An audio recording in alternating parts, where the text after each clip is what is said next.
종합제TV 시청자 여러분 안녕하십니까. 2022년 1월 13일 오후 1시 반입니다. 지난 11일 밤 서울 양천구 한 모텔에서 숨진 채 발견된 이재명 변호사비 대납 의혹 제보자 이모씨 55입니다. 나이가 부검 결과 심장질환에 의해 사망한 것으로 보인다고 국립과학수사연구원의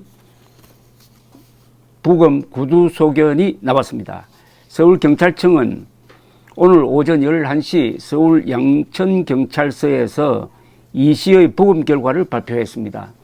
이 씨에 대한 부검은 이날 오전 국과수에서 진행됐다고 합니다. 경찰은 이 씨의 사인이 대동맥 박리 및 파열로 추정된다는 국과수의 구두소견이 있었다고 했습니다.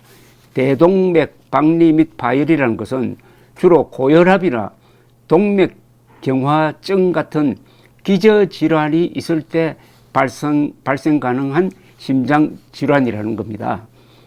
그리고 이 씨가 시신으로 발견될 당시 현장에서는 약봉지도 발견되었다고 합니다. 지병이 없었다는 유족 측의 주장에 대해서도 경찰은 사실과 다른 부분이 있다고 밝혔습니다.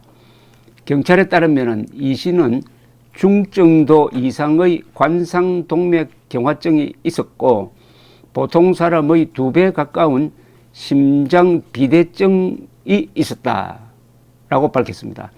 경찰 관계자는 병원 치료를 받았는지 여부 등은 건강보험공사를 통해 확인 중이라고 했습니다. 또 경찰은 현장 감식 결과 이 씨가 묵던 곳에서 외부 출입 흔적도 발견하지 못했다고 했습니다. 경찰 관계자는 당시 이 씨는 객실 내에서 누워서 사망한 상태였고 외부 출입 흔적은 발견되지 않았다라고 했습니다.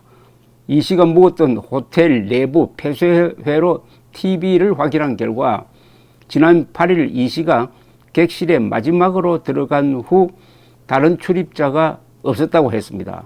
이 부검 결과에 대해서 유족 측 대리인 백광현 씨는 고인이 지병을 앓고 있었는지 여부보다 고인이 전하고 싶었던 메시지에 집중했으면 좋겠다고 했습니다. 이 유족 측은 이 폭로를 한 이후에 이재명 변호사비 대납 의혹 폭로를 한 이후에 여러 쪽으로부터 심한 압력을 받았다라고 이야기한 적이 있습니다. 오늘 동아일보는 이 죽은 이 씨가 투숙했던 양천구 모텔의 폐쇄 회로를 확인한 결과 이 씨는 8일 오전 10시 8일입니다. 8일 오전 10시 46분경 마지막으로 목격되었다고 했습니다. 사망하기 사흘 전입니다.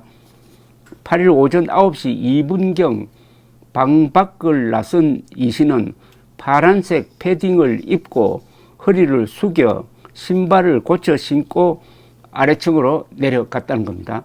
그리고 1시간 40분 후에 다시 방으로 돌아온 그의 오른손에는 흰색 편의점 봉투가 들려 있었다고 합니다.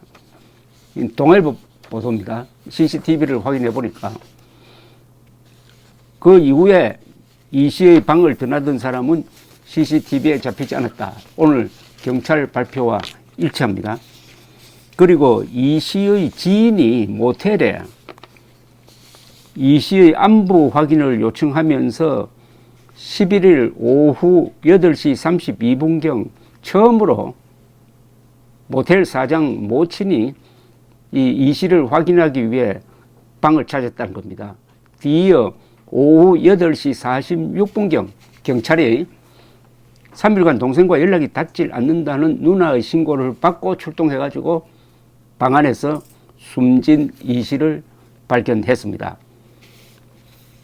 거동이 편치 않는 모습이 이 마지막 영상에 잡혔다고 합니다. 계단을 오르고 내릴 때 불편함이 없어 보였던 이 씨인데 7일 오후 9시 22분경에는 손을 벽에 짚고 모텔 계단을 내려갔다고 합니다. 10분 후 계단을 다시 올라가던 이 씨는 갑자기 다리에 힘이 풀린 듯 걸음을 멈췄다는 겁니다. 손으로 계단 바닥을 짚고 10초가량 쉬었다가 나머지 계단을 천천히 올라갔다고 동아일보는 CCTV를 분석해서 설명을 하고 있습니다. 그런데 이 씨의 마지막 모습이 담긴 8일 오전 영상에서는 오히려 거동에 별 이상이 없었다고 합니다. 경찰은 현재까지 타살 정황은 없지만 정확한 사인을 밝히기 위해 부검할 계획이라는 입장이었다가 오늘 부검 결과를 발표를 했습니다.